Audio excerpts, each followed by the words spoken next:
Danes bom govoril o pozornosti.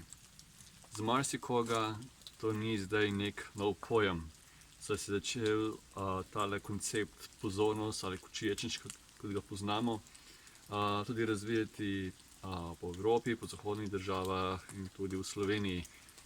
Se pa bolj uporablja bolj za kako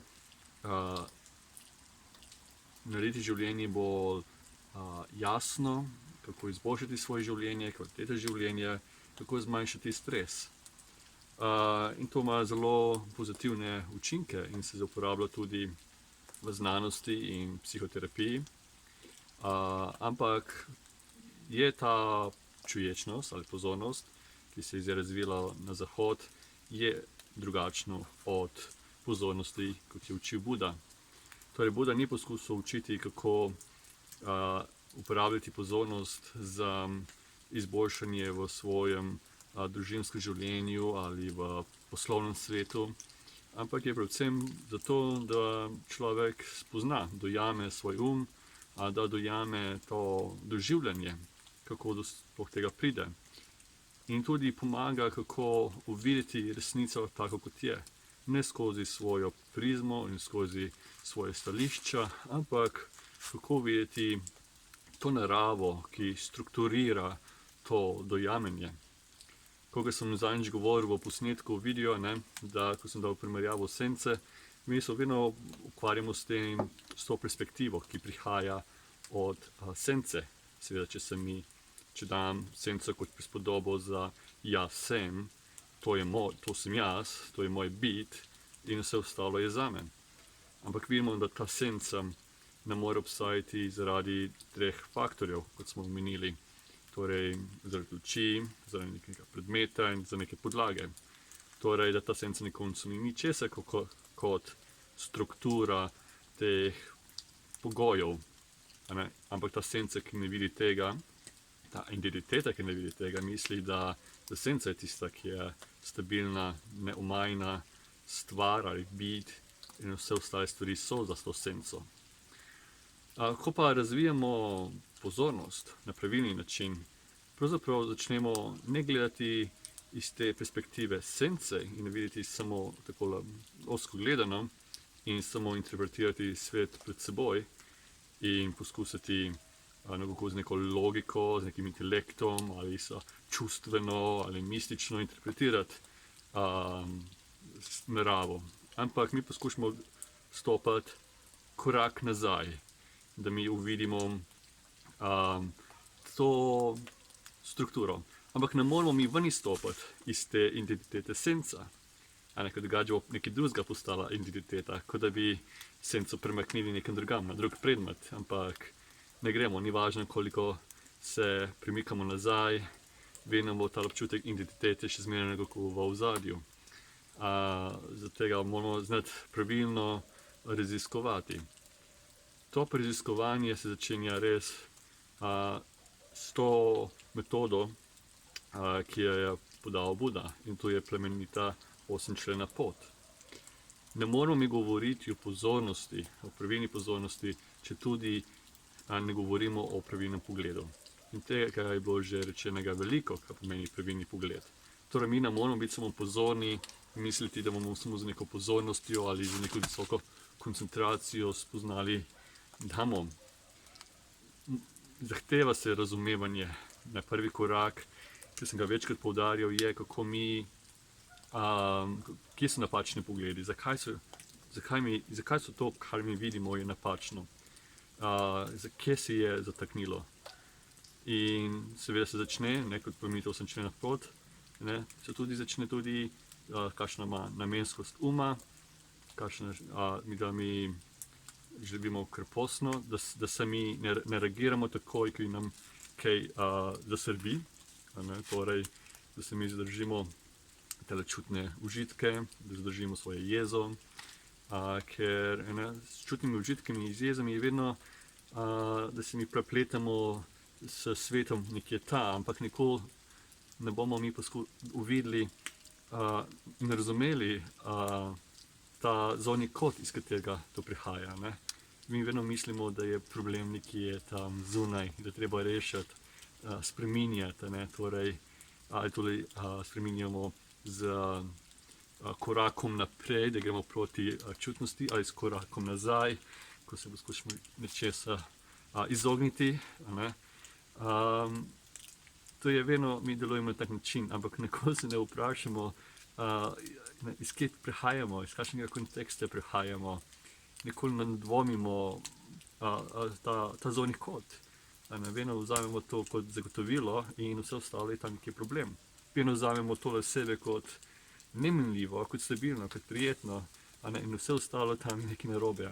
Torej, če se jaz ne počutim dober, ali se kaj mi zgodi, ali pa samo razpoloženje, vedno iščemo neke razlage, neke interpretacije, ali to v okolju, med ljudmi, ali celo v astrologiji, gledamo na planete in zvezde, da je tam, ali pa kakšne, da je tam nekaj probleme, pa tudi kakšne interpretacije teh energije in tako naprej.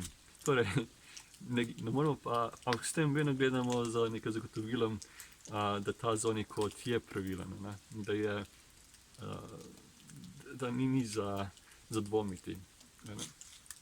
Ampak tukaj mora vstopati noter pravilna pozornost. In spet, zakaj pozornost? Ko ljudje prakticirajo in slišijo o budističnem učenju, mislijo, da morajo biti zelo neki previdni, nekje tam, kako se jaz počasi premikam, kako moram biti pozoren na vsak gib, ki ga naredim, kako zelo pozorno biti oster, ampak to ni ravno pozornost, ki jo bodo učil. Ni za neka fiksiranost v neko zadevo in biti skoraj obseden z nečem. In z tega imajo ljudje ponavadi težavo prakticirati to pozornost, ker si ne da vzdrževati in ko Buda reče, mi moramo biti pozorni ves čas, skoraj da celi ta budni čas moramo biti pozorni. In marsikdo obupa oziroma misli potem, pri večji distrakciji ne more biti pozoren in potem rabijo iti na neke meditacijske umike, da neko okolje jim pomaga, da se lahko osredotočijo in prakticirajo pozornost in postane zelo sterilizirano, ampak tega Buda ni učil. Buda ni učil, da moramo se zdaj dati v neko, se zapreti v nek prostor, izoliran prostor, da se da nič nas ne zmoti, in potem nekako meditirati in spoznati resnico. Buda ni učil, kako mi kontroliramo nek kontekst oziroma okolje. Buda je bolj učil, kako mi vidimo, da smo mi pod vplivom nekega okolja. Da identiteta je pod vplivom nekega okolja. Kot sem pokazal v prejšnjem posnetku, s to prispodobo sence. Kako ta senca je pod vplivom tega okolja, da senca sama po sebi ni nič, kot skupek različnih okolij oziroma konteksta, nekih drugih različnih pogojev. In mi, če poskušamo zdaj tu, pravzaprav mi tu zdaj pa vidimo vse obarvane na glavo, mi mislimo, da senca je in da lahko mi zdaj spremenimo okolje, da lahko potem senca mirna. Zato mi ne bomo nikoli spregledali to domneva jaz sem, to domnevo bitnost, ki nam ves čas povzroča vse vrste probleme. In kaj je zdaj pozornost? Pozornost prihaja, je prevod, malo popačen prevod za pajske besede. Sati. Zdaj, sati bi moral pravzaprav prevesti kot spomin. Torej, spomin sedanjosti. Mi vemo, kaj je spomin preteklosti. Se spomnimo, kaj se je zgodilo. Kje smo bili, kaj smo jedli, s kom smo se pogovarjali. In če se vas vprašam, kaj ste jedli, boste se bolj odpre, brska potem v svojem spominu. Ker vidimo, da spomin je neko polje, če smem reči, podatkov, podob, slik, elementov, ki ki tvorijo neko podobo. Ne? In torej, če se poskusimo nekaj spomniti, vedno potem se to polje odpre in mi brskamo po teh dokumentih, ki jih imamo v tem polju dojamanja. Temu se reče spomin. In ko govorimo o pozornosti, to pomeni spomin sedanjosti. Torej, da smo mi pozorni na ta kontekst, na to polje, o to ozadje. Torej, bi bilo mogoče bolje govoriti ne o pozornosti, ampak bolj kot v spominjanju. Zdaj, ko govorim, se spominjam pravzaprav tega ozadja. Že ko se pogovarjam in se spomnim, da govorim, to pomeni, da sem zelo pozoren. Jaz naravno zelo biti popolnoma fiksiran na kako roke premikam in potem ali bi čist pozoren na svoje besede. Ne vem, če bom znal kaj veliko potem povedati, če bom bil precej fiksiran na vsako besedo, ki jo rečem. Nekako izgubim celotni kontekst te teme.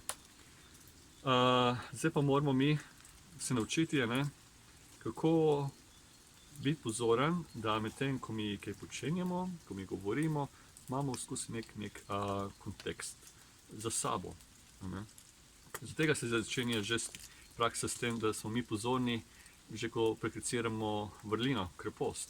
Torej, mi ne bomo zdaj nekoga užalili ali škodovali nekomu drugemu, ker to začnemo mi že opaziti v nekem ozadju, v nekem večjem polju, da bojo posledice, da čutimo že to neprijetnost. Če bom jaz rekel to in to, bo to škodovalo drugemu človeku ali okolju, tudi meni, in bom čutil neprijetne posledice.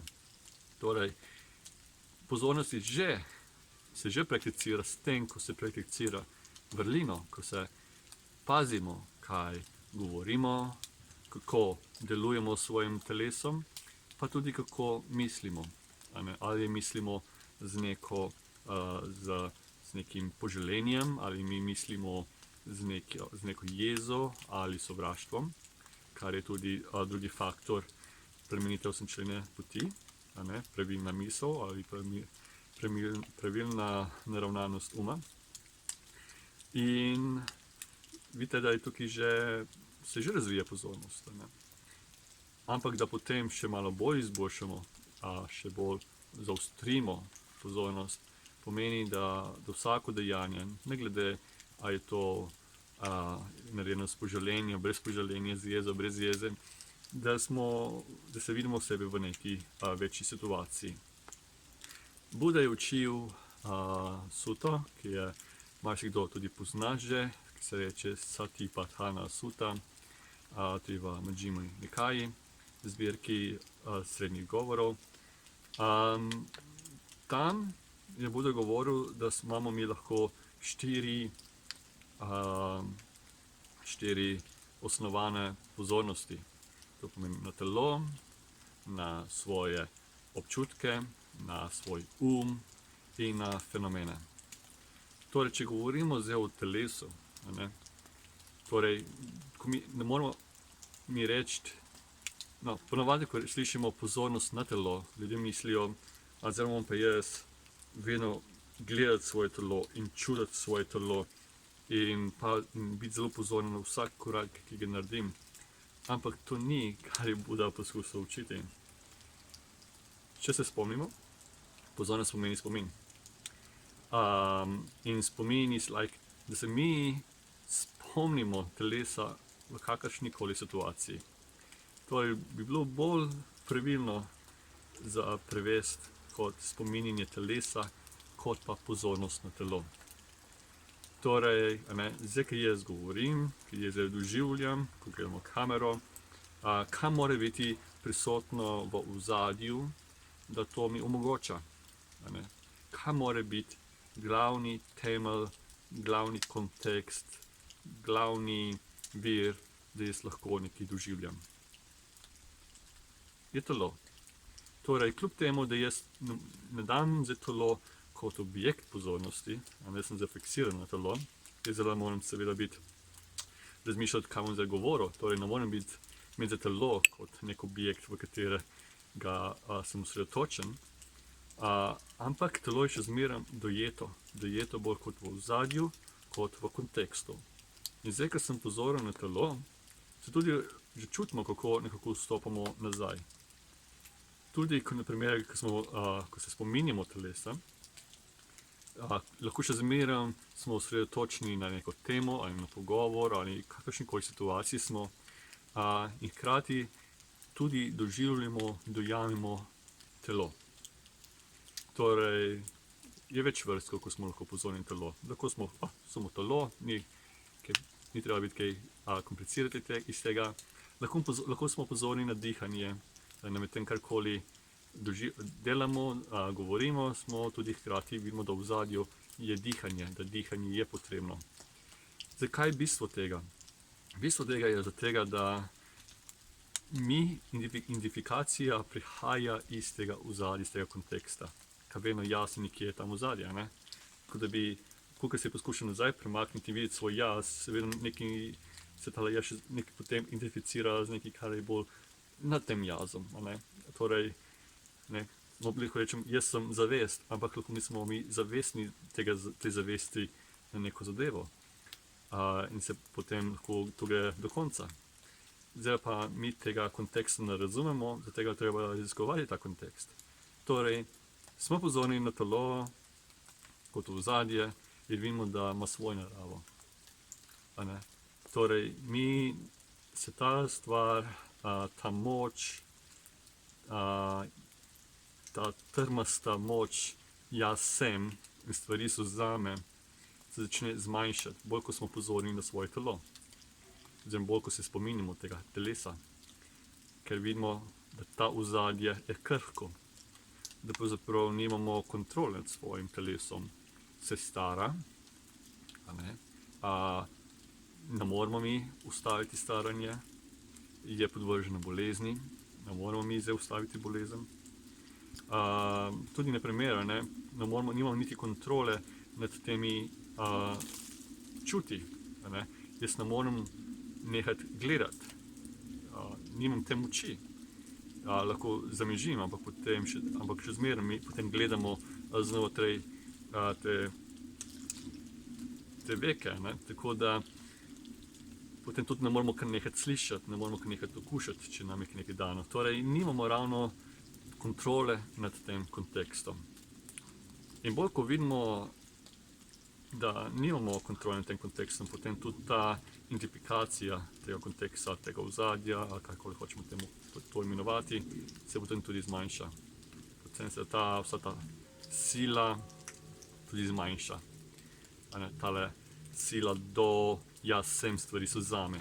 In ta sila so prav te želje, kako mi poskušamo kontrolirati to dualnost, iz te perspektive, to perspektivo. In bolj ko cenim in vzdržujem ta jaz sem kontekst, bolj sem jaz poželjujem ali okontroliram stvari, ki niso moje. In vedno, ko nekaj čutim problem v sebi, svojo bolečino, ne bo nikoli videl, da je ta kontekst problem, ker kontekst mora biti prijeten in stabilen, bo vedno bil problem tudi tam zunaj. Zdaj, ko se pa vidimo, da ta kontekst ni v naši kontroli, se ta sila ali te želje zmanjšajo. In tukaj pride ta tisti mir, tista sreča in osvoboditev. Torej, nismo mi več neki sodniki sveta in kako bi vse moralo biti, ampak vidimo, da narava ima svoj zakon. In tukaj so veliko nekih drugih pogojev, do katerih mi nimamo ravno nobene kontrole. Enako je tudi za drugi faktor pri Satipatthani Suti, naprimer govorimo o občutku. In občutki so prijeten, neprijeten, nevtralen. Tako ponovno, da smo mi pozorni na občutek, pomeni, da se mi zavedamo ta občutek v nekem kontekstu. Torej, to pomeni, da karkoli mi delamo, počenjamo, doživljamo, vedno mora biti občutek prisoten. Lahko si zelo vprašate sebe, kakšen občutek zdaj doživljam. A je prijeten? A je neprijeten? Nevtralen? In boste videli, je mogoče nevtralen, ali prijeten. Potem lahko je vprašanje, a ste se vi odločili, kakšen občutek je tam? Ne. In vidite, ponovno, kot sem govoril o telesu, mi nimamo ravno kontrole nad telesom, enako nimamo ravno kontrole nad občutkom. Torej, spominjanje občutka pomeni, da vidimo ta občutek v ozadju, ne pred seboj. Torej, ne bomo zdaj analizirali, to je prijeten občutek, neprijeten občutek, kako to zdaj izginja, kako se to prehaja. Ne, zato ker problem ni tukaj pred nami, problem je to polje, to ozadje, iz katerega mi prihajamo. No in enako tudi tretji faktor, torej pozornost na oziroma spominjanje uma. Tukaj se lahko tudi, da bolje razumemo, kaj ta je, lahko tudi to prevajamo kot razpoloženost. Torej, lahko se ponovno vprašamo, iz kakšnega razpoloženja zdaj jaz prihajam? Ali je v dobrem razpoloženju, slabem, čutnem, jeznem, ali je zbrano razpoloženje, je to zbran Spet, ali smo se mi določili in zbrali, kakšno razpoloženje imamo. Če bi res lahko kontrolirali razpoloženje, bi potem bili lahko vedno dobre volje, vedno srečni, ampak očitno ne. Torej, ne moremo se mi kar odločiti in zdaj sem pa jaz slabe volje, zdaj sem pa jaz dobre volje. Ne, ta razpoloženje je že tako dano. In vidimo, da smo spet pozorni na to ozadje, na to razpoloženje. Enako v četrtem faktorju, potem že vem, kako gre ta formula, ampak je pa tukaj zdaj spominjanje fenomenov. Spominjanje fenomenov je pa, da smo pozorni na te ovire, na te ovire, ki jih poznamo, ali je raztresen, ali na kaj ta vpliva, še tukaj bo v ozadju uma, kaj se še tam dogaja. In vidimo, da lahko je dvom prisoten, ali neka oziroma raztresenost, ali je lenoba v ozadju, oziroma vse druge stvari, ki jih je Buda učil, to strukturo uma, ki je tudi v ozadju. In ponovno lahko vidimo, da tudi nad tem nismo imeli nikoli kontrole. Imamo telo, imamo občutke, imamo in fenomene. Vse te stvari so kot te stvari, ki smo govorili o senci. Ko smo govorili o luči, o predmetu, o nekem predmetu, na katero senca pada. Enako je, da to doživljanje, ta občutek jaza, smo mi tu jemali kot zagotovilo. In to zagotovilo ni ničesar drugega kot skupek teh 4 stvari, telo, občutek, razpoloženje in fenomeni. Torej, vidite, da prakticiranje pozornosti v smislu, kot je Buda učil, je drugače kot ponavadi slišimo ali kot se ponavadi uči, naprimer za boljše življenje in bolj uspešno in prijetno življenje. Če nekdo se izbere tak način prakticiranja, naj bo, ampak če mi prakticiramo zato, da bi poskušali dojeti in spoznati ta bolj fundamentalni problem, uvideti ta bolj univerzalni, najvišji problem, potem moramo prakticirati na pravilen način. Torej, da bolj razmišljamo o pozornosti, ne kot fiksiranost na nekaj, ampak kot spominjanje sebe v nekem kontekstu. Druge prakse bojo pa seveda bolj pomagale, kako razrešiti specifične probleme. Ne probleme v družini ali probleme s stresom ali stisko ali kaj takega. Buda pa se ni ubadal na tak psihološki način. On se ni ubadal, kako razrešiti nek specifični problem, ampak kako razrešiti ta fundamentalni problem. Buda ni nikakor hotel zakriti ta fundamentalni problem, s tem, da je povedal samo nekih napotkov, kako izboljšati svoje življenje oziroma razrešiti ta in ta specifičen problem, ker s tem bomo še zmeraj pravzaprav še bolj zatisnili vase to idejo, da jaz sem in da imam jaz lahko kontrolo nad tem specifičnimi stvarmi, ampak nikoli se res vprašal ta fundamentalni problem. Zato tega Budovo učenje na nek način je eksistenčno učenje, ki govori o eksistenčnem problemu, ne pa kako zakriti to. Tako da je vsak ima izbiro, ali bo zatajil problem in iskal rešitev v teh specifičnih stvareh, ali pa celo še na slabši način, da bi začel iskati rešitev v čutnih užitkih, do ekstrema celo v drogah in alkoholih, ali pa bo začel pravzaprav reševati problem takole nazaj. In rešiti ta problem na fundamentalni način in na ta način popolnoma izkoreninil problem. In s tem, ko bo izkoreninil ta problem, se bo vse specifične problemi avtomatsko razrešile. Ker oče vseh problemov, ali mati vseh problemov je prav ta nevednost. Torej, ali bomo mi ves čas popravili in flikali te specifične stvari, ali bomo rešili tale vir, to seme, da mi spulimo ven. Ponavadi ljudje rešujejo probleme tako, da vedno, če se kakšne robide rase vse okrog, bojo samo poskušali obrazovati robida se hitro razširi. To vem iz izkušenj. In tega ne bo nikoli konca. Zdaj pa, ni bolj pametno izkoreniniti robida in potem nikoli več ne bo zraslo.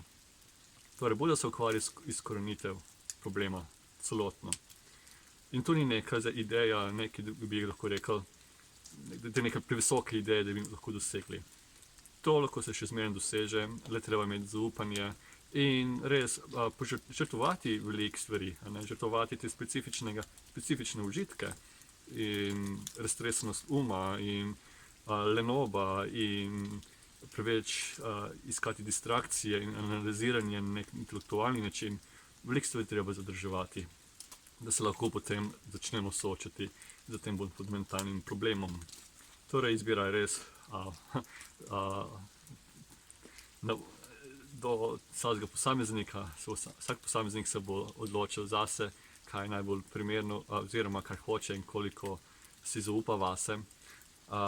Tako da, ampak to je samo zdaj nek tak uvod, da malo pojasnimo, kaj je pozornost in na kakšen način je Buda pokazal svoje sočutje do nas in predal to učenje. Tako da, srečno.